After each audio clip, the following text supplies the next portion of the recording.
kyesibyemuko. Nze Muhammad Wamala program ya Musunsuzi banaye kabakula museko tutandikira wenyini ensonga zitulina ate olunaku olwaleero. Valandiro dye bakomeredde nnyo nati babeera bajja okuzinoonya bazinoonyezamu abo abali ku payroll leero ennaku z'omwezi lumu. Kakati njagala kutuusa okusaasirwa kwange eri abantu abakoze naye nga wetwogerera kaakano obudde bw'okusasula butuuse naye nga wandibanga olinayo ebitundu 10 ku 10 ku musaala gwo. Obitunuulira byonna ne bikusobera naye Uganda bw'etyo toteekeddwa kubanga oggwamu amaanyi. Ntegeeza abo abajjayo ka advance olw'embeera ezitali zimu. Mukama Katonda bw'atyo bwe yabiteekateeka n'olwekyo toggwamu maanyi. Obulamu bujja kutambula. Nnyongera okubuuzaako nange anenkwagaliza olunaku olulungi. Olunaku olwaleero omulamu oguwulidde. Muhammad Wamala tugambye ate nga kyekiriwo kwefumitiriza ku kirwadde ekya mukenenya gw'omuvubuka omukadde. Obulwadde bwa mukenenya tebusosola, tebulina myaka, tebusosola mu ddiini, tebusosola mu bibiina bya bufuzi. Buli muntu yenna asobola okubufuna ate busobola okumuluma nga bwe bwandirumye ow'ekibiina ekirala, ow'enzikiriza endala, oba ow'emyaka emirala. N'olwekyo nkukubiriza n'olunaku olwaleero okubako ne kyotetenkanya. Genda oyiye okole obwavu mpologoma. Nise Nabwire, Egustemani Yengo. Good morning. Mbagala nnyo. Wasotya omulungi atwekumiddeko kituwa amanyi tuwenkizo naddala gwe yakeeremu ku programu Omusunsuzi. Negamba nti gwe avuddeyo okulaba nate ng'obaako n'ekyokola ky'amaanyi era kituwa essuubi nti nate bw'ayagala okukyusa obulamu bw'olunaku olw'enkya olina okutandika kati tewali kukeewa nate akyokola olunaku olw'eero nga bulijjo kigenda okufuula omuntu ow'enkizo era ow'enjawulo. Ekikulu kya byonna teweepima ku bantu, buli muntu alina olugendo lwe, buli muntu alina nate layini ye. N'olwekyo saagala ove mu layini y'okubanga olabye oli agisusseeko ate noyagala nate obuukire. Gamba ekintu kiri kimuteekamu obugumiikirizamu ekyokola kufuba nnyo okulaba nate ng'ofaayo. Weekwase Mukama Katonda, fukamira musabe omugambe nti Mukama Katonda byonna mbikoze, ebisigadde mbitadde emikono gyo, buli kimu kijja kuba nate nga kikutambulira bulungi. Good morning. Yes, awo tugenda otandikira ensonga ez'enjawulo ezatambudde mu ggwanga erya Uganda n'ebweru w'eggwanga. Ekisaawe ekyamawulire kirimu ebintu bingi bitugenda okubanga twogerako olwaleero. Parliament yabaddemu akasattiro olunaku olwajja bategeezezza nti ate be mbadde mulinde okujja okubagamba bamaze okukola strikes ez'enjawulo mu ggwanga erya DRC. Ejje erya UPDF lyakwataganye n'ejje erya Congo DRC ne bakola air and artillery attack enfonga 3 base za ADF mu ggwanga oba mu kitundu ekya Eastern Congo bakubye olunaku olwajjo. Bano basigadde beebuuza nti lwaki temwasoose tusaba. Nomale n'aga nti bategere pulaani zammwe zonna nga muzibetinga wali ye nga ali eri abalinzi. Ndowooza nakyo bw'okiraba kiri mu logiki yakyo naye nga simateeka abeera ndowooza kkiriya. Naye nga ddi lwali babasabye obanga bagenda. Anti kaakati nga tuggyeko n'ekyokusaba Parliament ebisenge byayo byetooloddwa amatu, kamera, abakessi, ab'olugambo, menya abantu abalala bonna. Nti kakati ejje ly'eggwanga okwolekera baneeno okubalaga oba okwanjuluza enteekateeka gye balina, twogera ku plan egenda okukozesebwa okulumba omutujju so omuntu wa bulijjo. Ndabanga kyabadde kyetaagisa okusinziira ku ddala lyetwaliramu ababaka naye ate bw'otunulira ebyokwerinda oba oliawo kyandibadde kituleeteramuko akatyabaga. Si kirungi ku revealinga plan ye eri omulabe. Omulabe kyetaaga n'omugwako nga mulikokola kapia aga nako bakakoze naye kakati okugenda mu Parliament tusuubira obbakuba ebikompola atusuubira obbakalirira amasasi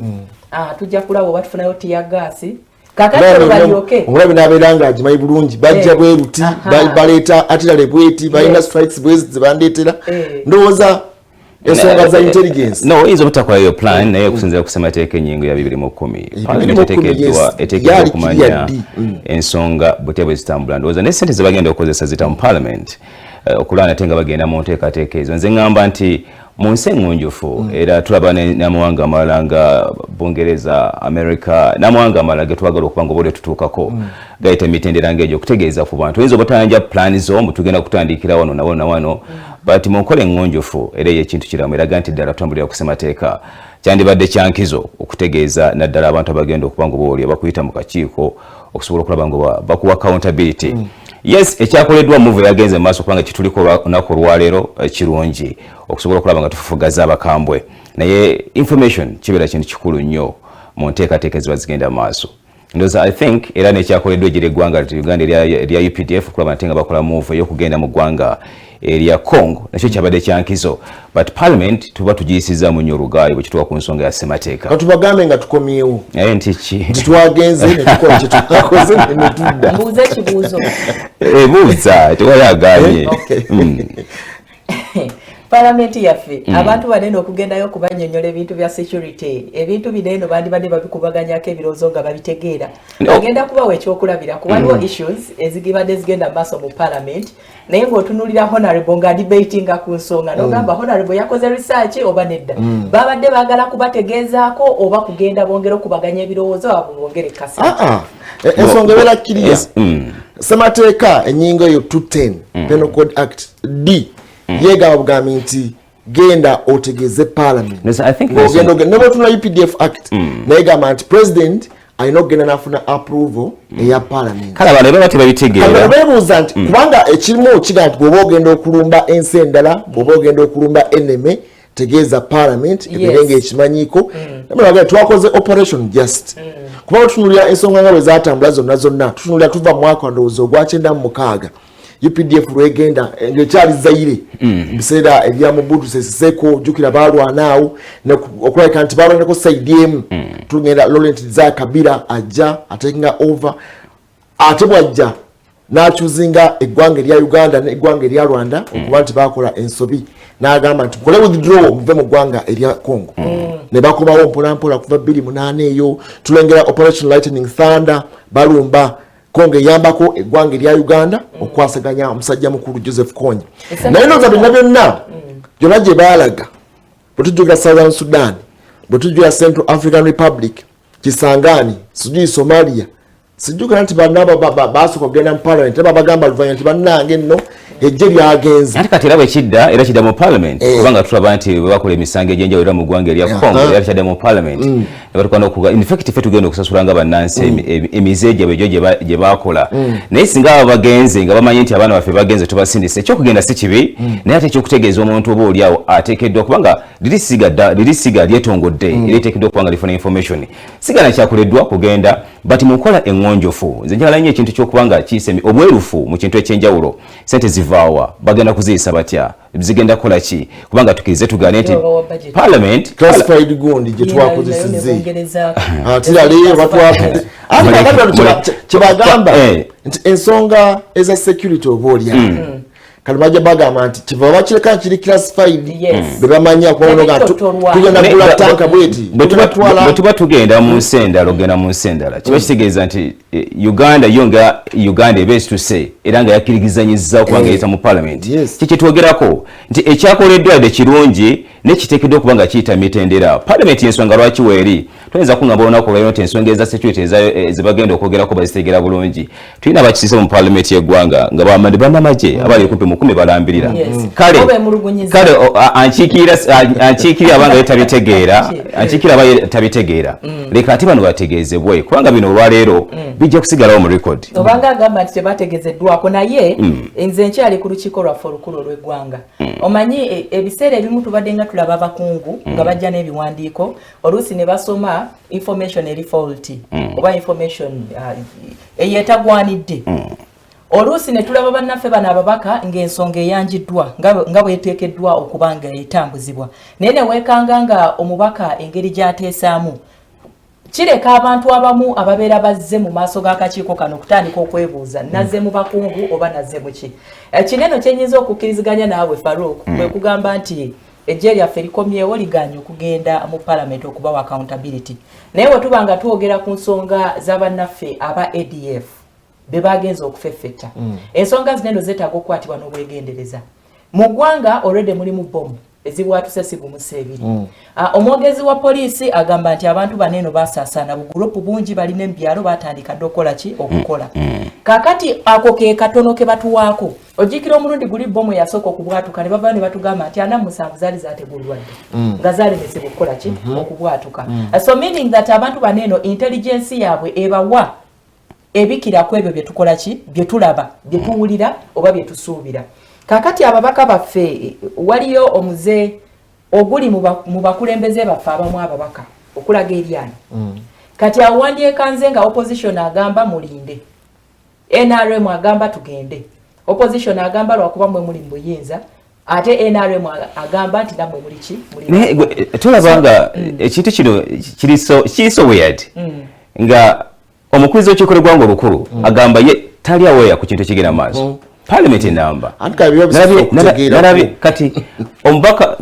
omukubiza w'ekikolebwanga olukulu bw'oba ogamba nti biba bibisusa okutegeeraako kati parliament eba ekyalina omugaso kuki oleba ekyali ensi nedda waliwo ekyo kyolaba sipiika takimanyi nalabye nenampala wa gavumenti omukulu tayebwa ninga gamba ebyombi biveeko tebiri nayo naye ate ekyabajja enviiri ku mutwe nga tulaba twitter ya mukyala Flavia kitegeeza nti awo waliwo okutakwatagana mu nsonga ez'enjawulo kiki ekigenda maaso mu ggwanga nedda tetumanyi bonna abali mu parliament tubeesiga kati mu mbeera eyo tetuyinza kugamba nti tusooke tulinde abo naye weebuuza nti neggwanga ani alifuga weebuuza sipiika gwogamba nti akati okitegedde bulungi ani yasazeewo ani kamanda eggwanga erya Uganda eno ensi si ya President Museveni n'ensi yaffe kakati wakusaba nyoba yammwe eno ensi yaffe mukyala gundi gwogamba mutuwe ebiwandiiko ebirikirya bulungi mumpandiikire bulungi manye gye mugenda okulaga naye ngaebintu byabwatusedde eri ekobazikubye edda ssatu ekyokuba bayekera okuyamba bayirawo okukonfaminga bali basobola okukuba ne basirika busirisi mu nsi Uganda buli kimu kisoboka naye nga mu nkola ennungamu eya ssemateeka ensi etambulira ku ssemateeka tekisobola ssemateeka oluusi alwawo bajja kuba beeyongerayo kutambula bavere north kivu bagende eastern biki nokola swiftly mangu bategeeza oluvannyuma nga bino kubanga buli omu ali ku bunkenge bwa ADF oli abagambye nti tusobola okukwatagana nammwe netubafadde egambye mujje tubakwatireko abasajja tuwabalayo buli wano ate bwosookodde mu parliament ate bannange mukola approval ate mu debatinge kijja kupulina tuvayo weeks 2 mukireete mutuwe ebiwandiiko tudebatinge tukole approval nga bo buli eri bwongera kutambula ndowooza limu oba oli awo babaka UPDF erina ababaka bali mu parliament bali 10 bakoze mulimu bakoze mulimu tuve ku ekyo no lino eggwanga ojja sigala nga weewuunyera olimwa and actually yadde ekinga kiriwo ekityo ojja kusaba abavunaanyizibwa ku nsonga z'ebyokwerinda yes eri twakoze olulomba kituufu kirungi era but parliament kintu kikulu nja kusaba bafube nnyo okulaba nga banoonyereza ku baana emyaka emito kubanga bwogerageranya n'okuba natamawulire agavaayo naddala bannaffe abayekera bana bagenda amaaso n'okuba nga bakola effujjo baana myaka mito baprofiringe ku bantu ababuzibwawo n'abaana abato kubanga nalaba okwemulugunya bitundu by'ebusoga mu Buganda nembukonzo okusobola okulaba nga abaana babato abatwalibwa mu nsonga ezo bane abatwala n'abazadde bafeeyo nti omwana w'emyaka 5 omuntu amukujjako ati agenda mu kuyigiriza kumutendeka kikyagenda okumutendeka ndowooza kekadde yadde tugenze eri ne grassroot wawe bisiguka nsonga nkulu okusobola okulaba nate ng'ekyo tukirinnya ku nfeete then mu moves ezakoleddwa nakyo niyinza okukiteeka naddala kuba n'abantu abakwatibwa mu mbeera emu oba endala kiyinza okuba nti nabo naddala kubanga bwogerageranya enfo ze bakubye kubanga bagambye ziti 70% ku zimu ezaabwe ezakubiddwa kitegeeza nti move yakolebwa mu kukwata abantu bano kiki kye tubadde twogerako nti bwekwata omuntu leka kumuttirawo muggyeko information kitegeeza nti move zaabwe ze bakoze ensonga oba mu kifo ekituufu babadde baagala okuba nga oba oliawo balinnya abaduyi bano ku nfeete mu kulaba nate nga oba oliawo wabaawo okukwata n'okuvuba ebyennyanja bye twetaaga okuba nga bivubibwa mu ggwanga erya Congo. Nze nja kusaba palamenti yaffe kakati kekadde omulamu baguzze ku security y'eggwanga tuyimiridde tutya bali basitudde bafulumye bagenze kufeffeta abantu nga babafeffeta bali mu bitundu ebyewala naye jjukira nti bannaffe banene abatujju oba bw'oyinza okuyita abakambwe enkola yaabwe ya kuba weewaani ate bw'onkuba nga nange nkuddiza batera okuzannya obuzannyo obwo so akadde kaneeno focus bandibadde bakola ki bagiteeka okwo naye nga nsuubira nti bannaffe abakuuma ddembe ensonga zinene bamaze dde okuba nga bazikwasaganya there is no need to panic mukakkane ebintu bijja kutereera tugenze mu ggwanga erya Kenya mu ggwanga erya Kenya amawulire agavaayo President Uhuru Kenyatta yasobeddwa yawereddwa speech empaamu yageddeko nnaku lw'eggulu ery'eggwanga gye yasomye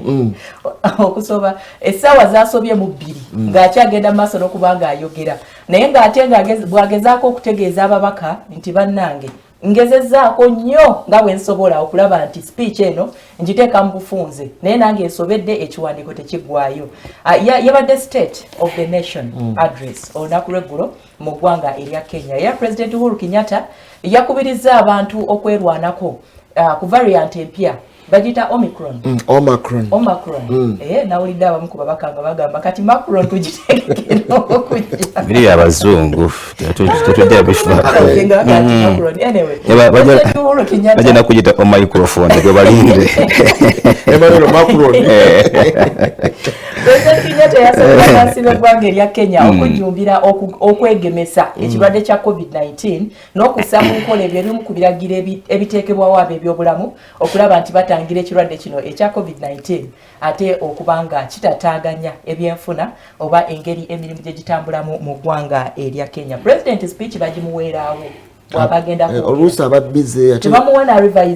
bize mbya Ethiopia abadde yakava mu ggwanga eri America kati ayinza obbanga ate nga alina okusinkana mu ne Raila Odinga bakubaganya plan. Raila Odinga akadde kano banonyani agenda kuba reanimate bali bize nnyo oli awo akadde kano. Kyamagala ko omusajja alina energy naddala nga akola ekintu kimwe ddala nti akyali n'embavu mu kwogera kwe. Era yadde guni yabadde empanvu wagezi okuba nga alwana nayo naye at the end of the day yabadde yasiimye Odinga okumuyingiza mu byobufuzi by'eggwanga erya Kenya. Ne handshake yagyogeddeko gye bakola ne musajja mukulu Raila Omolo Odinga n'akyogera n'agamba nti olw'okuba twali twagala solidarity okuddamu okugatta eggwanga erya Kenya tetwava tugenda maaso okumalawo ekiwa musayi n'ekitabantu ekyaliwo nga ate bwe tuteekateeka okugenda mu kalulu akabona September omwaka ogujja naye bikyaliwo ebityo eggwanga erya Rwanda ddyo lyaganye nnyo eziva mu ggwanga erya South Africa. President munaffe Paul Kagame yagaye kakiweemuko bannansi abajja balina okugenda mu karantini okumala ennaku 7 olwa Omicron ono agenze maaso okuteeka ensi ku bunkenke kubanga kyazuuliddwa nti spreadinga faster emirundi 3 okusinga Delta ebadde ate etadde ensi ku bunkenke naye nga ensi zeyongeddeko ezuuliddwamu ekirwadde kino ate bagenze okustartinga ne balaba nti n'ensi zagenze maaso okubaninga ennyonyi eziva mu mawanga gano ag'ebukiikaddyo ate nazo zagenda okuzuula nga olwedde variant eno yali eyingirayo dda bagenda okudectinga nti mweri nga bayingiramu dda nga nebuuza nti kati abannansi mwagalira baaki ng'ate olwedde ekintu kyali kyayingira dda kati mwagalinga 13 agazuuliddwamu variant eno eya Omicron okwawukanako ne gano nga tuba tumanyi 6 aga Africa, Zimbabwe, Namibia, Mozambique, Lesotho ne bannaffe aba South Africa n'amala geeyongeddeko Netherlands, Canada, Belgium, Israel bw'ogatta kati bonna z'ensi 13. Kenya yagambye tegenda kuggalawo akadde kano okufaanaganako naffe wano tutera ku benchmarking nga tutera okutambulira awamu ebiseera ebisinga katwagambe katubya tulindako tulabe ki kye tugenda maaso okustardinga mpolampola naye nga bo ab'e Rwanda babanza flight zonna okuva mu ggwanga erya South Africa oba Maserengeta eno naye nga bannansi abanakkirizibwa ate bo balina okugenda mu karantini eyo ey'ennaku 7. Fe Uganda twesize eki nnyo twagala kuggulawo January. Fogola ni my country. Bwe tugendako mu ggwanga erya Sudan nate tiyagasi yazze munanyoka munda mu ggwanga eryo naddala nga abantu bavuddeo kwekalakasa ku mbeera egenda maaso newankubadde nate okulagana kwaliyo era eyali adomera amagye munda mu ggwanga eryo omukulu Fata nayimbula Hamdok wabula bo bannansi bagamba nti kiwakola watulyamu olukwe twagala nate banaffe naddala abali mu buyinza nga bagamba abamagye baberenga bamuka ebyobuyinza baberekere bannansi baberenga obaoliawo betukwatira enkasi era mu mbeera yimu bannansi bawuliddwako nga bagamba nti musajja mukulu Hamdok yabalyamu olukwe okwesibukubwa nate nga asemberera n'okubanga yekkiririranya okuddamu okukola ne gavumenti ey'amagye nga bo kyebali bagamba nti gavumenti y'ekintabule tebajagalira ddala bagalanga bo betwalira obukulembeze okusobola okulaba nate nga embeera edda mu nteeko newankubadde waliwo abamu ku bakulembeze abayimbulwa abamu abalwanizi b'eddembe bakyakwatiddwa munda mu ggwanga erya Sudan ate nakyo bw'oba oliawo kitanudde naddala abamu ku bannansi munda mu ggwanga eryo okusobola okulaba nga bafuna obwenkanya sinakindi n'okuddamu okubanga bafuna bannansi baabwe okubanga bebabakulembera nate obuyinza buve mu mikono egy'amagye. Waliwo omuvubuka amannya gakyasirikiddwa ono yakoze obulumbaganyi mu ssomero erimu mu ggwanga erya Amerika mu bitundu bya Michigan yakubye amasasi agawerako okukkakkana nga abantu 3 bafudde ate nga 8 bavuddewo n'ebisago. Okusinziira ku gavaayo abakuumaddembe bagamba nti ekigendeerwa tekinnaba kutegeerekeka. Kiki ekyaleetedde omwana ono okugenda maaso n'okuba ng'akuba amasasi tebannaba kukizuula. Naye bagamba nti abakuumaddembe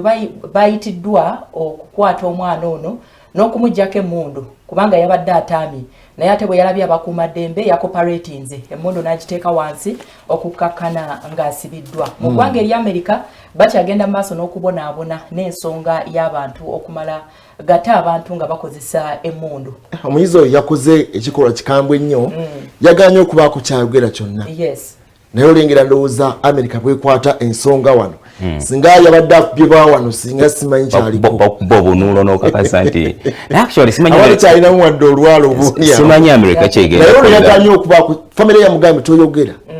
Naye ate abamu ku bayizi bategeeza abataasome ku lunaku lwajjo bategeeza nti babadde balinako kye bamanyi babaali babasuubiza nti olunaku olwajjo waliwo ekyali kijja okutuuka ku ssomero. Mutujjo omuyizi oba bakebedde ewaka tebalina kye baazuddeyo ewaka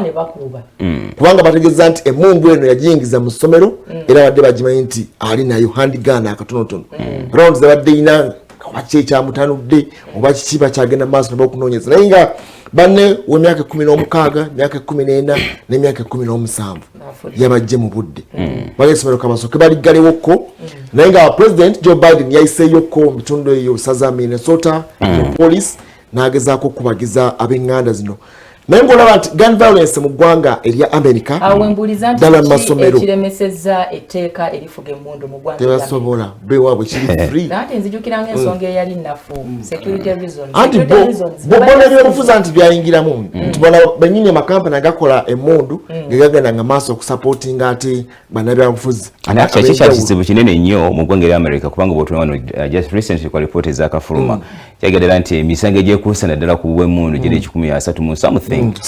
zikyagenda maaso n'okuba nate nga gimeruka munda mu ggwanga eryo twebuuza lwaki ndowooza bannaffe aba senate kikiseera okulaba nate nga bateekawo infact bakyogerako naye ndowooza tekyagguka ku nsonga ez'okulaba nga bateekawo embeera omuntu okubanga emmundu bagiteekako nnyo ekkomo ndowooza kibawanya ebbeetu nga bba abantu n'okubanga emmundu agiraba nga omuntu wanaakwata oba omuggo ene waffe oba akambe ate ne batababuulira bwate bateekeddwa okuba nga bagikozesa kubanga omuntu akutte ekissi omuntu ng'alina emmundu kiba kizibu nnyo okumukontrolinga kyekiseera ndowooza government ya Biden abirabyeko ne bannaffe abavunaanyizibwa naddala ku nsonga z'okubaganya amateeka babyeko kye bakola okakanya embeera eyo yalema Trump ate ne Trump yali omusajja omuzibu nga bijakono naye ekyebuzibwa nti essomero lino teryabadde n'abakuumaddembe kubanga bagamba nti omwana ono yakubye wakati w'amasasi 15 kwa 2 mu process eyo yonna wabadde tewali muntu yenna n'asobola kuzza muliro kati munna ndowooza omwana badde alina emmundu ye nga bagimanyi bulungi ekintu kyambagudde bubaguzi kyamulinnye nekimulinnya nabo ndowooza okutuuka nga alina kyayogedde bazadde be bamuganya okwogera bakunekyogera tuba kukyogera emmundu yo badde ogirina ng'eri mu mateeka tewali kitalya weeno tewali kitalya weeno zibu nnyo kubanga batwale bazadde batwale mwana yennyini bali batulaba bagerabassewanyana nga bali ku mirambo giri wali esatu n'abalala batutte betaaga kulongoosa nga n'emmundu yagirina mu ngalo gafulumye nga yabadde alaluse era ddala Amerika esigala Amerika kubanga bwebanga Uganda awinza obbanga tokyalina wadde akantu Uganda ku masasi gano 2 oba 15 ge bagamba gakubiddwa wandisanze ng'emirambo giringa nga 10 n'egyo kubanga omuntu alina emmundu gw'okumwolekeza ejjinja kiba kitegeeza nti omuwadde enkizo okusigala ng'akola ki abasasira naye kaakati ku masasi ago gonna agakubiddwa 3 bokka be bakoze ekyo be bafudde naye nga mu ggwanga era erya Amerika Andrew Cuomo omujjukira eyali gavana w'essaza erya New York muganda we Chris Cuomo bamugobe ku CNN bamulanga ki anti kakati ono yali prime anchor ku mukuto gwa CNN bwe yabikirira nnyo ebikolwa bya muganda we ono mukulu we ajjukira akakyala kali akaali kamwesibyeko yakozesa ensonga ezo okubanga ono muganda wange n'abikirira mbu bagenza okuzuula nga waliyo obujulizi obwali bw'enkukunala omukulu nabwe yali agenze maaso okubanga abikkirira ekyavumaganyisa nnyo omukutu guno gwa CNN kati basazeewo kumususpendinga indefinitely pending further investigation yabikola atya lwaki yakozesa influence eyiye okubanga abikirira ate mukulu we mu allegations ezo eza assault abakyala bayagendanga maaso okubanga atiginya n'okukwatirira ekyamuviirako obaolyawo n'okulekulira obwa gavana w'essaza erya New York. President Uhuru Kenyatta tugambye nti tunuulire nnyo eggwanga erya China ye nga ye ayagala nnyo China ne bwe yebaka aloota China. Lwaki? Eggwanga lye erya Kenya agamba nti okuva we bateeka omukono ku ndagaano ey'okukulaakulana azze alaba eggwanga erya Kenya nga liyimuka mu nsonga ez'enjawulo naddala bwe kituuka ku byenfuna. Agamba nti omukwano eggwanga lya China bwe lirina eri naddala amawanga agali ku lukalu lwa Africa eyaludde okugulaba. Agamba nti eggwanga erya China ly'eggwanga lyokka eryewaayo okuwola ensimbi awatali kuteekawo bukwakkulizo buzito nnyo ku mawanga ganeeno amaakuseere amaavu ageezimba ageetetekanya nabo okusobola okugenda mu maaso n'okubanga bakulaakulana. Alina ekirooto nti eggwanga erya Kenya mu bbanga eritali lyawala yakubanga yekulembera mu nsonga za industrialization waneeno mu East Africa. Bwe tukoma wano okwabobwe munda mu ggwanga lya Uganda nateesa abalamuzi Alfonso Onidolo agambye nti kyekiseera abalamuzi mulekeraawo omuze gw'okulya enguzi efuuse ensonga mu ggwanga badde beefumitiriza naddala bute bakoze emirimu gyabwe omwaka 2021. Agamba nti ekiseera bwe nate nga baagala okutereeza ekifaananyi kyabwe n'okutereeza erinnya lyabwe nga esiga eddamuzi ate ekiseera babeeko n'okuba nate obaawo kye bakola mu kulwanyisa obuli bw'enguzi. Balooya nabo bagamba nti mulekerawo okubiinika abantu ensimbi nate n'abalamuzi kekadde okusobola okulaba nga mufaayo ku misango gy'abantu ab'enjawulo muleme kugikandaaliriza ate obaolyawo egivaamu akabaate mu mbeera emu endala abantu batandika nate okuba ne kkooti ezaabwe nga Alfonso Onidolo ssabalamuzi w'eggwanga lya Uganda agamba nti segera byonna babikoleddwako ekifaananyi kyammwe n'erinnya lyammwe n'abantu okuba nate nga bwebateekamu obwesigwa bujja kuba nate nga butambula bulungi. Bwe mba nzijukira bulungi esiga eddamuzi lyakola ku yunifoomu ezaali ziz'okwambala n'ekigendo eky'okukendeeza obuli bw'enguzi. Mwebalira basigalamu omanyi obuli bw'enguzi buno ndowooza enguzi bawayalinga temusaayi oyamba yunifomu nga bagiwalinze ku ssimu kakati ate butekusa kuleetera okwekomako negamba nti toyisa kuno ku mukutu nga bwolaba nti bw'oba mufumbo wa mpeta oba oyingira loogi okwata mu nsawo so kakati ne yunifomu eno nayo eyinza okukugirako obulyako kale twegedde enkolayo kale katumwemukalino nnyo tujobakabula tunadda tutatu ensonga ez'enjawulo eziri mawulire tovaawo katudde ate katono nnyo. So waliwo ex ISO rebel ono yali mu kabinja akakabatujju aka ISIL bamusingisizza emisango gya life sentence yagenda maaso n'agula Yazid Gal akawala mu Yazid eyo yakagula naye ekibonerezo kyeyakawa kya kasibanjegere n'okukateeka mu musana era kafanga bakatadde musana pereketya akawala ke yagula sikitegedde no akaana kali kato bino bibawamba akawala kwatwalanga bwe batwala bantry ntimbo musingo bikibichi mutusasule bikibichi kati akaana kano kali kato n'akatwala n'akatta kafa ekikola kyakola kasibenjegere n'okukanika musana. Frankfurt Court egenze maaso n'emusala ekibonerezo kya life sentence yono kaluka myaka 29 yakola ekikolwa ekyo ekyokukwata omwana ono n'amuteeka mu musana omwana n'afa naye nga mutadde musana pereketya amusibye enjegere n'amuteeka mu musana ogwo ogw'amaanyi. Bamugambye asasule pound emitwalo 4,200 n'okusibwa life sentence kubanga akkiriza nti bamukwata era emisango gino ne bagimuggulako ekimusingisiza byonna ebyakolebwa bagambye there were crimes against humanity ebyali bityobola eddembe ly'obuntu nga bakyanoonya ne banne abalala be baali baddiringana mu kitundu ekyo ekya Yazid. Kibi nnyo kitalo nnyo twongera kati betwogerako abalina akakwate ne ADF kubanga 2019 bakola alliance eyo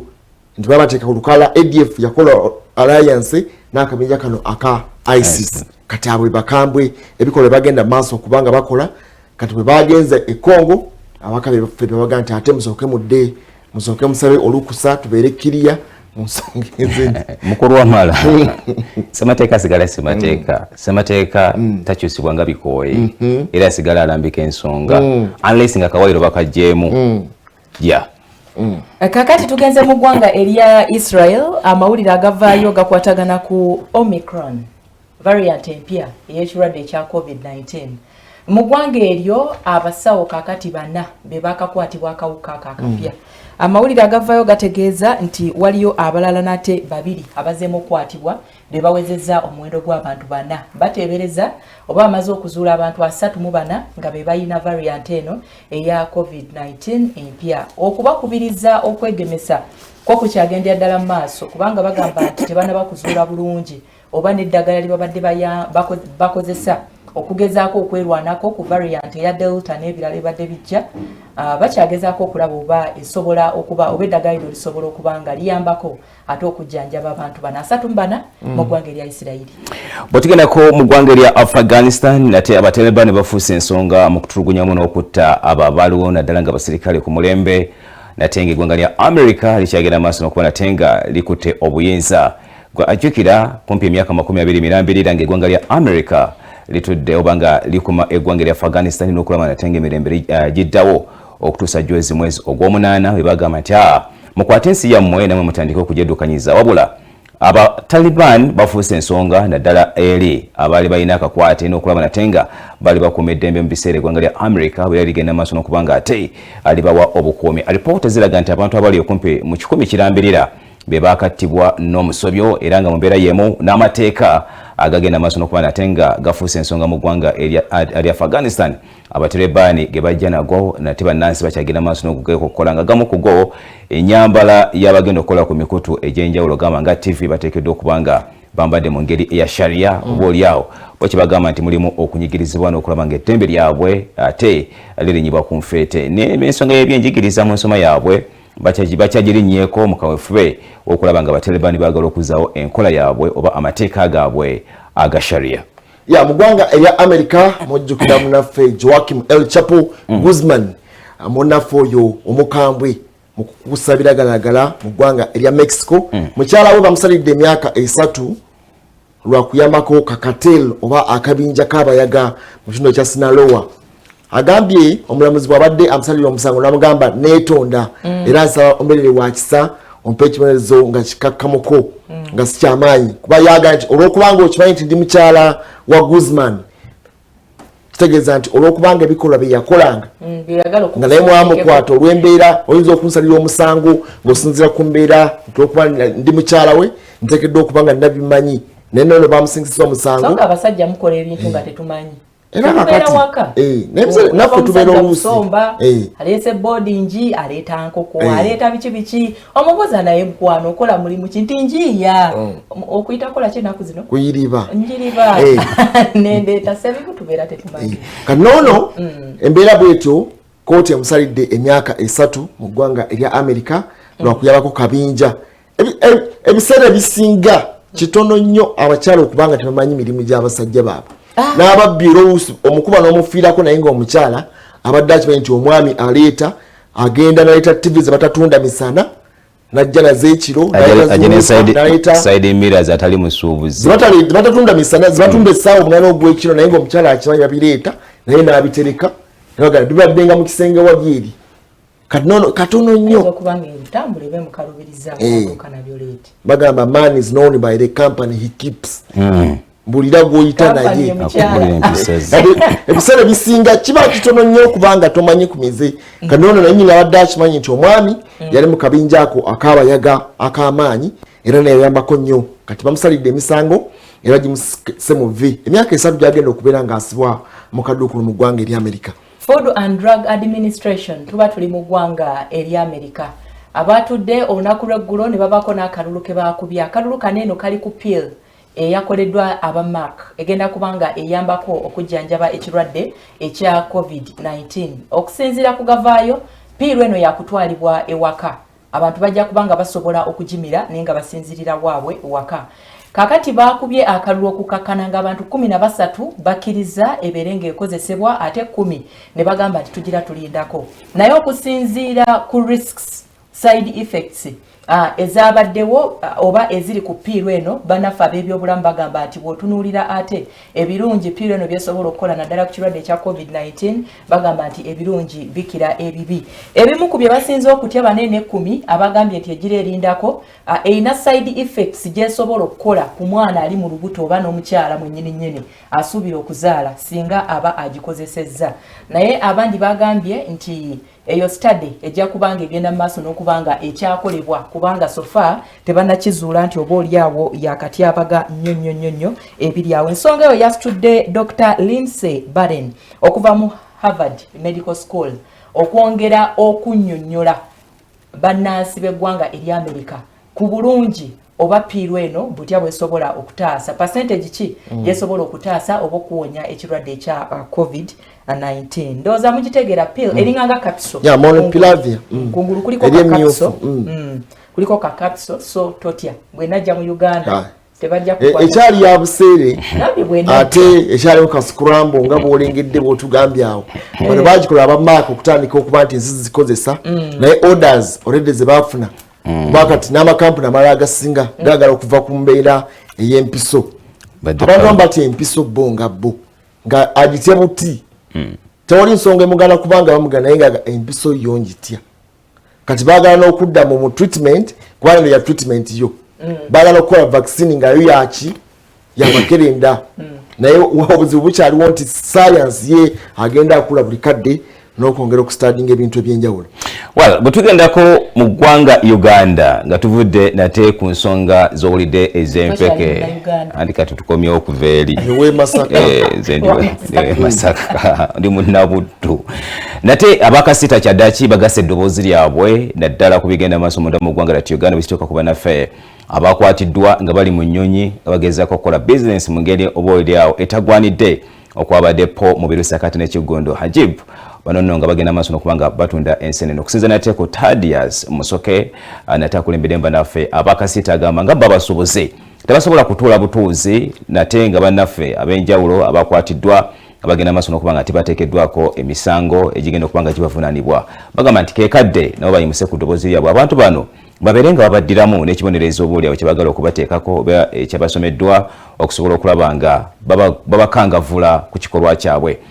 Thaddeus agamba nti kyandibadde kyankizo nate wabeerewo okusomesa abantu naddala nga bagenda okulinnya ennyonyi wamu n'okubalambika biki ebiteekeddwa okuba nga oba olyawo bikolebwa kijjewo emize egy'enjawulo egiyinza okuba nate nga givaawo. Bagamba nti yadde kino kiribwe ekito twakirabye ku nsenene ate tuyinza okulaba nate eri abantu abalala nga bakola bizinesi ez'enjawulo nga bazitutte mu nnyonyi bagamba nti singa abantu banaasomesebwa ne bategeera ki ekikola oba olyawo kino kiyinza okuyambako then ate okangavula oba okangavuza abantu bano nga n'amateeka oba olyawo tebagategedde bulungi. Bwe twongerayo mu ggwanga erya Amerika obonnaffe omulangira ebintu byali mutabukako Andrew gwe twogerako myaka 61 omulangira owokubiri owa Nnaabakyala wa Bungereza Elizabeth waliwo eyali pilot wa Epstein omujjukira mugenzi yali pilot we batandise okutisifyinga ono omukyala yali namba 2 mu kusomba abaana abaali batanneetuuka Ghislaine Maxwell batandise okulira emisango gye era nga singa ginaamuka mu vvi wakusibwa emyaka 8 naye mu kuwa testimony ye oba mu kutisifyinga yagala ti nze nasombanga omulangira era namuvuganga mu nnyonyi ba Donald Trump nabavuga ba Bill Clinton nabavuga namusomberanga obuntu era nga abuleeta n'abutwala mu mansion y'omugagga Jeffrey Epstein yaga nti bambuza nti baali batya yali embeera ali personal okusinga business gundi oba olyawo nti byali bintu nga bya mukwano nnyo okusinga okuba nti ate yali mbeera ya mirimu ati n'omuwala oli yennyini agenda maaso okulumiriza omulangira Robert Jeffrey agenda naye omuvugako mu nnyonyi omulundi ogumu naye mbu cockpit baagigalanga obutaalikodinga bintu byagendanga maaso mu nnyonyi kati ye bubaka bwe yasoose okuba nga awo olunaku lwajjo bamuyita Lale Visoski eyasoose okuba nga awa obujulizi mu kulumiriza omukyalo ono Ghislaine Maxwell amisango bwe nawo kimusinze atajja kuba avunaanibwa n'okukaligibwa emyaka egyo twogeddeko 8. Nalabi Maxwell nga yemulugunya ngagamba nti engeri Epstein gye yavaayo kati baagala kumusaddaaka nga kati yali namba 2 ye yabajeetikka naye ng'ate oli ye yali ange ebisava kale katumulemu katunonye tujja obubaka buno bwe tunadda tujja kugenda mu papula z'amawulire Daily Monitor ne Observer alina byawandiisa eby'enjawulo oluvannyuma lw'obubaka buno.